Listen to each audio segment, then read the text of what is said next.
Before Indian Idol, after Indian Idol, the difference ఏంటి అనిరుద్రం? ఏ ఇండియన్ ఐడల్ గురించి అంటున్నారు? తెలుగువా? No I'm talking about the Indian Idol. Telugu Indian Idol అంటే నేను చెప్పిండేవాడిని.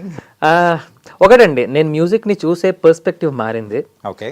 బికాజ్ అంటే అక్కడ ఉన్న మెంటర్స్ అవనివ్వండి, లేకపోతే ద వే దే పర్సీవ్, అంటే అక్కడ నార్త్ వాళ్ళు the way they perceive music, దాని పరంగా నా థాట్ ప్రాసెస్ మారింది. And the way I look at music also, the way I perceive music also has changed. Maybe that will help me going forward in my music career as well. అదైతే చెప్పాలి, అది that is one of the biggest positives. Because అంటే ఎలా చెప్పాలి,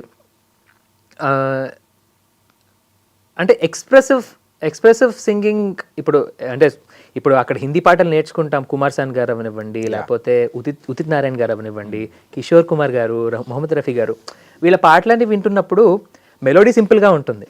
but వాళ్ళు అందులో ఇచ్చే expression అవ్వనివ్వండి, వాళ్ళు దాన్ని వ్యక్తపరిచే విధానం, మేబీ అది అక్కడ పాటలు విన్నప్పుడు మెలోడీ సింపుల్గా ఉండడం వల్ల, ఎస్పెషల్లీ మన సౌత్ ఇండియన్ మ్యూజిక్ అవ్వనివ్వండి, సౌత్ ఇండియన్ సాంగ్స్ కానీ, సౌత్ ఇండియన్ ఫిల్మ్ సాంగ్స్ కానీ, we have so much of technicality terms ఎక్కువ. సో నేను దృష్టి ఎప్పుడు నాకు సౌత్ ఇండియన్ పాటలు వింటున్నప్పుడు ఏమంటారు, ఎలా ఎమోట్ చేస్తున్నారు, ఎలా ఒక పదాన్ని పలుకుతున్నారు అన్న దాని మీద ధ్యాస ఎక్కువ వెళ్ళేది కాదు.